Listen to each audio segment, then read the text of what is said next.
നമസ്കാരം. സർവകലാശാലയുടെ അവസാന വാക്ക് ഗവർണറാണ് എന്ന് UGC തന്നെ പറഞ്ഞിട്ടുണ്ട്.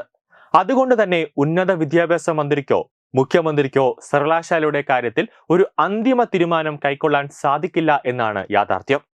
നിലവിൽ ഡിജിറ്റൽ സർവകലാശാലയിൽ അഴിമതികൾ നടക്കുന്നുണ്ട് എന്ന് സിസ തോമസ് ആർലേക്കറിന് റിപ്പോർട്ട് നൽകിയതോടുകൂടിയാണ് സിസ തോമസിനെ മാറ്റണമെന്ന് പറഞ്ഞുകൊണ്ട് സർക്കാർ ഒരു നീക്കം ഇപ്പോൾ നടത്തിയിരിക്കുന്നത്.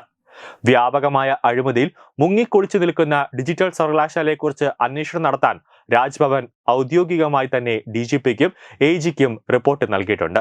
കാരണം ഡിജിറ്റൽ സർവകലാശാലയിൽ കേന്ദ്ര സർക്കാരിന്റെ ഫണ്ടും അതോടൊപ്പം തന്നെ സംസ്ഥാന സർക്കാർ കൊടുക്കുന്ന ഫണ്ടുമൊക്കെ അവിടുത്തെ അധ്യാപകർ അല്ലെങ്കിൽ അവിടുത്തെ ഉദ്യോഗസ്ഥർ അടിച്ചു മാറ്റി അവരുടെ സ്വന്തം കമ്പനിയിലേക്ക് കൊണ്ട് ഇൻവെസ്റ്റ് ചെയ്യുന്നു എന്നടക്കമുള്ളൊരു അതീവ ഗൗരവമായ റിപ്പോർട്ടുകളാണ് സിസ തോമസ് ഗവർണർ ആർലേക്കറിന് കൊടുത്തത്. അതുകൊണ്ടാണ് അതിനെപ്പറ്റി ഒരു വ്യക്തമായ ഒരു അന്വേഷണം നടത്താനും അതിന്റെ ഓഡിറ്റ് നടത്തിയ ഒരു റിപ്പോർട്ട് സമർപ്പിക്കാനും DGPക്കും അതിന് AGക്കും കൊടുത്തത്. അതായത് അവിടെ നടക്കുന്ന അഴിമതികളെ പറ്റി അന്വേഷിക്കാനാണ് DGPയോട് പറയുന്നു. കൂടെ ഡിജിറ്റൽ സർവകലാശാലയിൽ ഓഡിറ്റ് നടത്തി ഒരു സമഗ്രമായ റിപ്പോർട്ട് സമർപ്പിക്കാൻ AGക്കും ആർലേക്കർ ഒരു നിർദ്ദേശം നൽകിയത്. കൂടാതെ സാങ്കേതിക സർവകലാശാലയുടെ വൈസ് ചാൻസലർ മുഖ്യമന്ത്രിയാണ്. നിലവിൽ ഡിജിറ്റൽ സർവകലാശാലയിൽ വൈസ് ചാൻസലർ നിയമനത്തിനുള്ള സെർച്ച് കമ്മിറ്റി രൂപീകരണ നടപടിയിൽ കൊണ്ടുവന്ന ഓർഡിനൻസിൽ ഗവർണർ ഒപ്പുവയ്ക്കില്ല എന്നാണ് പുറത്തുവരുന്ന വിവരം. VC നിയമനത്തിനായി കൊണ്ടുവന്ന പുതിയ ഓർഡിനൻസിൽ ഗവർണറുടെ റോൾ സർക്കാരും പൂർണ്ണമായി വെട്ടിയിരിക്കുകയാണ്. ഗവർണർക്ക് പകരം സർക്കാരായിരിക്കും VC സെർച്ച് കമ്മിറ്റി രൂപീകരിക്കുക. ഈ സാഹചര്യത്തിലാണ് ഗവർണർ കടുത്ത നിലപാടിലേക്ക് കടക്കുന്നത്. VC നിയമന ഓർഡിനൻസ് സുപ്രീം കോടതി ഉത്തരവുകൾക്ക് വിരുദ്ധമാണെന്ന നിയമോപദേശമാണ് രാജ്ഭവനിൽ ലഭിച്ചതെന്നാണ് വിവരം. ഇപ്പോൾ ഗോവയിലുള്ള ഗവർണർ RV ആർലേക്കർ മടങ്ങിയെത്തിയ ശേഷം ഇത് സംബന്ധിച്ച ഫയൽ പരിശോധിക്കും. അതോടെ രാജ്ഭവനും സർക്കാരും തമ്മിൽ വീണ്ടും ഒരു തുറന്ന പോരിലേക്ക് പോകുമെന്ന കാര്യത്തിൽ യാതൊരു സംശയവുമില്ല. അത് വരുന്ന ഓണാഘോഷ പരിപാടിയിലടക്കം അതിന് ബാധിക്കാനുള്ള സാധ്യതയും നമുക്ക് തള്ളിക്കളയാനാവില്ല. UGCയുടെ 2025 കരട് ചട്ടത്തിൽ സെർച്ച് കമ്മിറ്റി ഉണ്ടാക്കേണ്ടത് ഗവർണറാണെന്നാണ് വ്യവസ്ഥ. കമ്മിറ്റിയിൽ യൂണിവേഴ്സിറ്റി ചാൻസലർ UGC പ്രതിനിധികളും വേണം. ഇത് പ്രാബല്യത്തിൽ വരും മുമ്പ് ഡിജിറ്റൽ സർവകലാശാല VC നിയമത്തിൽ പിടിമുറുക്കാനാണ് സർക്കാരിന്റെ നീക്കം. വൈസ് ചാൻസലർ നിയമനത്തിനുള്ള സെർച്ച് കമ്മിറ്റിയിൽ സർക്കാർ പ്രതിനിധിയെ ഉൾപ്പെടുത്താൻ പാടില്ല എന്നും സുപ്രീം കോടതിയുടെ ഉത്തരവ് നിലവിലുണ്ട്. ഡിജിറ്റൽ സർവകലാശാല VC നിയമനത്തിനുള്ള സെർച്ച് കമ്മിറ്റിയിൽ സംസ്ഥാന സർക്കാർ നിർദ്ദേശിക്കുന്ന ഉന്നത വിദ്യാഭ്യാസ മേഖലയിലെ വിദഗ്ധനെ ഉൾപ്പെടുത്താൻ കരട് ഓർഡിനൻസിൽ ശുപാർശ ചെയ്യാനാണ് സർക്കാരിന്റെ നീക്കം. സെർച്ച് കമ്മിറ്റി VC നിയമനത്തിനായി ഒറ്റ പേര് ഗവർണർക്ക് സമർപ്പിക്കാൻ പാടില്ല എന്നും വിവിധ ഘട്ടങ്ങളിലെ കോടതി വിധികളുണ്ട്. എന്നാൽ ഇപ്പോഴത്തെ ശുപാർശയിൽ 5 അംഗ സെർച്ച് കമ്മിറ്റി ഏകകണ്ഠമായി ഒറ്റ പേര് ഗവർണറോട് ശുപാർശ ചെയ്യാമെന്നും വ്യക്തമാക്കുന്നുണ്ട്. ഇതെല്ലാം കോടതി വിധിയുടെ ലംഘനമാണ്. അടുത്ത മാസം നിയമസഭാ സമ്മേളനം ചേരാനിരിക്കെ ഓർഡിനൻസ് ഇറക്കണമെന്ന സർക്കാർ ശുപാർശയും അംഗീകരിക്കില്ല. ഡിജിറ്റൽ സർവകലാശാല വൈസ് ചാൻസലർ സ്ഥാനത്ത് നിന്നും ഡോക്ടർ സിസ തോമസിനെ ഒഴിവാക്കാനാണ് തിടുക്കപ്പെട്ട സർക്കാരിന്റെ നടപടികളെന്നും വിമർശനമുയരുന്നുണ്ട്. കഴിഞ്ഞ ദിവസം ചേർന്ന മന്ത്രിസഭാ യോഗം അംഗീകരിച്ച കരട് ഓർഡിനൻസ് വെള്ളിയാഴ്ച രാജ്ഭവനിൽ പ്രത്യേക ദൂതൻ വഴി എത്തിക്കുകയായിരുന്നു. 5 അംഗങ്ങളുള്ള സെർച്ച് കമ്മിറ്റിയിൽ ചാൻസലറായ ഗവർണറുടെ പ്രതിനിധിയെ ഒഴിവാക്കിയതും ഗവർണറെ ദേഷ്യം പിടിപ്പിക്കാനായിരുന്നു ലക്ഷ്യം. ഉന്നത വിദ്യാഭ്യാസ കൗൺസിൽ ശുപാർശ ചെയ്യുന്ന IT വിദഗ്ധൻ, സയൻസ് ആൻഡ് ടെക്നോളജി വിദഗ്ധൻ, UGC പ്രതിനിധി, സർവകലാശാല ബോർഡ് ഓഫ് ഗവർണേഴ്സ് പ്രതിനിധി എന്നിവരാണ് മറ്റുള്ളവർ. VC നിയമനത്തിനുള്ള പ്രായപരിധി 70 ആക്കി ഉയർത്താനും വ്യവസ്ഥയുണ്ട്. VCയുടെ ഒഴിവുണ്ടാകുന്നതിന് 3 മാസം മുമ്പ് സർക്കാരിന് വിജ്ഞാപനമിറക്കാം.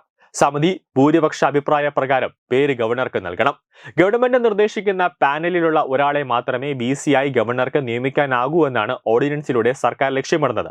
എന്നാൽ UGC പറയുന്ന മാനദണ്ഡമുള്ള വ്യക്തികൾ ആ പട്ടികയിൽ ഇല്ലെങ്കിൽ ഗവർണർ അത് തിരിച്ചയക്കും. കൂടാതെ ഗവർണർ തന്നെ സ്വന്തമായ ഒരു തീരുമാനം കൈക്കൊള്ളുമെന്നതാണ് വസ്തുത.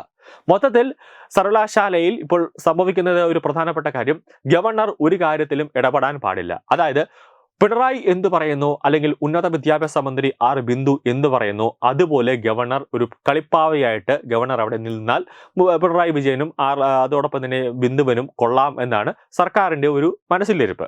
അവർ എന്ത് ഓർഡിനൻസ് കൊണ്ടുവരുന്നു അല്ലെങ്കിൽ അവർ സെക്രട്ടേറിയറ്റിൽ നിന്നും എന്ത് ഓർഡിനൻസ് അല്ലെങ്കിൽ എന്ത് ഫയല് അവർ രാജ്ഭവനിലേക്ക് അയക്കുന്നു അത് ഗവർണർ കണ്ണടച്ചുകൊണ്ട് താഴെ ഒപ്പിട്ടാൽ ഇവർക്ക് സന്തോഷം. അതിനെ ചോദ്യം ചെയ്തുകൊണ്ടോ അല്ലെങ്കിൽ അതിനെതിരെ എന്തെങ്കിലും ഗവർണർ പറഞ്ഞാൽ വീണ്ടും സർക്കാരും ഗവർണറും തമ്മിൽ, അല്ലെങ്കിൽ അങ്ങനെ പറഞ്ഞു കഴിഞ്ഞാൽ സർക്കാരിന് അല്ലെങ്കിൽ പിണറായി വിജയന് ഇഷ്ടപ്പെടില്ല എന്നതാണ് മറ്റൊരു വ്യവസ്ഥ. അപ്പോൾ സർവകലാശാലയെ തകർക്കാൻ ഒരു വിദ്യാഭ്യാസം പോലും ഇല്ലാത്ത CPM പ്രവർത്തകരെയും DYFI പ്രവർത്തകരെയും ഒക്കെ ഈ സിൻഡിക്കേറ്റിലേക്ക് കുത്തി നിറയ്ക്കുമ്പോൾ അത് നമ്മുടെ സംസ്ഥാനത്തിന്റെ വിദ്യാഭ്യാസ മേഖലയെ തന്നെയാണ് വലിയ രീതിയിൽ ഒരു ദോഷകരമായി ബാധിക്കുന്നത്. അതുകൊണ്ട് തന്നെയാണ് അക്കാഡമിക് പ്രവർത്തനങ്ങളെല്ലാം തന്നെ വലിയ രീതിയിൽ ഒരു താഴേക്ക് പോകുന്ന രീതിയിലേക്ക് കാര്യങ്ങൾ എത്തിയതോടുകൂടിയാണ് വിദ്യാർത്ഥികൾ കേരളത്തിൽ നിന്ന് വിട്ട് വിദേശ രാജ്യങ്ങളിലടക്കം പഠനത്തിനായി പോകുന്നത്. ന്യൂസ് ഡെസ്ക് തത്വമൈ ന്യൂസ്. ഭാരതത്തിലെ അതിപ്രശസ്തമായ ക്ഷേത്രങ്ങളിലേക്ക് മലയാളം ന്യൂസ് നെറ്റ്വർക്ക് സംഘടിപ്പിക്കുന്ന ആധ്യാത്മിക യാത്രകൾ. പ്രമുഖ ട്രാവൽ ഏജൻസിയായ യാത്രാനന്ദയുമായി ചേർന്ന് മലയാളം ന്യൂസ് നെറ്റ്വർക്ക് ഒരുക്കുന്ന യാത്രയിൽ ചുരുങ്ങിയ നിരക്കിൽ നിങ്ങൾക്കും പങ്കാളികളാകാം. ഭാരതത്തിലെ പ്രമുഖ ശക്തിപീഠമായ അസമിലെ കാമാഖ്യ ക്ഷേത്രത്തിലേക്കാണ് ആദ്യ യാത്ര. കാമരൂപമെന്ന് കാളിദാസനും പ്രാഗ്ജ്യോതിഷപുരമെന്ന വ്യാസനും വിളിച്ച അതിമനോഹരമായ സംസ്ഥാനമാണ് അസം. സമമായി മറ്റൊന്നില്ല എന്നാണ് അസമിന്റെ അർത്ഥം. ബ്രഹ്മപുത്ര നദിയും ഹിമാലയവും ദൃശ്യചാരുത കൊണ്ട് അനുഗ്രഹിച്ച അസമിലെ കാമാഖ്യ ഇന്ത്യയിലെ തന്നെ ഏറ്റവും പ്രധാനപ്പെട്ട കാളി ക്ഷേത്രങ്ങളിലൊന്നാണ്. കാമാഖ്യ ക്ഷേത്ര സന്ദർശനത്തിന് ശേഷം കിഴക്കിന്റെ സ്വിറ്റ്സർലാൻഡ് എന്നറിയപ്പെടുന്ന മേഘാലയയിലെ ഷില്ലോങ് നഗരവും ചിറാപുഞ്ചിയും അതിമനോഹരമായ മഴക്കാടുകളും ഹിമാലയൻ കാറ്റ് ചൂളം വിളിക്കുന്ന താഴ്വരകളും മേഘങ്ങളെ ഉമ്മവയ്ക്കുന്ന ചെറുകുന്നുകളും കണ്ണാടി പോലെ ജലമൊഴുകുന്ന ഉമയാങ് നദിയും സന്ദർശിക്കുന്നു.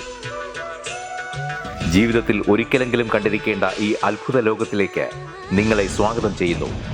വിമാന ടിക്കറ്റും ചിലവുകളും ഉൾപ്പെടെ 65,000 രൂപ ചിലവ് വരുന്ന ഈ പാക്കേജ് 59,000 രൂപയ്ക്ക് മലയാളം ന്യൂസ് നെറ്റ്വർക്ക് നിങ്ങൾക്ക് ലഭ്യമാക്കുന്നു. ആദ്യം ബുക്ക് ചെയ്യുന്ന 5 പേർക്ക് 56,000 രൂപയ്ക്ക് ഏർലി ബേർഡ് ഓഫറും ലഭ്യമാണ്. കൂടുതൽ വിവരങ്ങൾക്ക് ഇനി പറയുന്ന നമ്പറിൽ ബന്ധപ്പെടുക.